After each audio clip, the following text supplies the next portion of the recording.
അപ്പോൾ അതാ കുറേ നേരം വെയിറ്റ് ചെയ്ത് നിന്ന് കൊടുത്തൊരു സർപ്രൈസാണ് കേട്ടോ. സർപ്രൈസ് എന്ന് പറഞ്ഞാൽ ഒന്നൊന്നര സർപ്രൈസ് ആയിരുന്നു. ആളൊട്ടും പ്രതീക്ഷിക്കാത്ത ഒരു കാര്യമായിട്ടാണ് നമ്മൾ ചെയ്തത്. കാര്യം പെട്ടെന്ന് പേടിച്ചു പോയി. ആ മുഖത്ത് കാണുമ്പോൾ തന്നെ അറിയാം. ശരിക്കും ബർത്ത്ഡേ ആയതുകൊണ്ടും സർപ്രൈസ് ആയതുകൊണ്ടും മാത്രം എന്നെ ഒന്നും പറഞ്ഞില്ല. കാരണം ആൾക്ക് ഇങ്ങനെയുള്ള കാര്യങ്ങൾ, പിന്നെ ഒരുപാട് ഇങ്ങനെ സന്തോഷിക്കുന്ന കാര്യങ്ങൾ, അങ്ങനെ അതൊന്നും ആളെ മുഖത്ത് അങ്ങനെ വരുത്തൊന്നുമില്ല. അങ്ങനെ പ്രകടമാക്കുന്ന ഒരാളല്ല കേട്ടോ എൻ്റെ മോള്.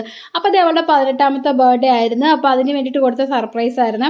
അപ്പോൾ അവൾ പ്രതീക്ഷിക്കാത്ത സർപ്രൈസ് എന്ന് പറയാൻ കാരണം, ഇവള് പഠിക്കാനായിട്ട് കോഴിക്കോട് പോവുകയാണ്. അപ്പോൾ ഇവളുടെ ഞങ്ങൾ പോകുന്നതിന് മുന്നേ ബർത്ത്ഡേ ആഘോഷിച്ചു. അപ്പോൾ ഡേറ്റിന് ചേഞ്ചസ് വന്നതുകൊണ്ട് വീണ്ടും മെയ് 19ാം തീയതി ഞങ്ങളൊരു കേക്കും കൂടി കട്ട് ചെയ്തു. അപ്പോൾ ഇവള് ഫ്രണ്ടിൻ്റെ ഇത്താട കല്യാണത്തിന് പോയേക്കുമായിരുന്നു. പോയിട്ട് വരുന്ന വഴിയാണ്. അപ്പോൾ അവള് താഴത്തിരുന്ന് വെള്ളമൊക്കെ കുടിച്ച് കാറ്റൊക്കെ കൊണ്ട് പയ്യാണ് കയറി വന്നത്. അതാണ് അത്രയും താമസിച്ചത്. ഞങ്ങൾ കുറേ നേരം വെയിറ്റ് ചെയ്ത് നിൽക്കും, ഇവള് കയറി വരുന്നില്ലല്ലോ, മുകളിലേക്ക് കയറി വരുന്നില്ലല്ലോ എന്ന് ഓർത്തുകൊണ്ട്.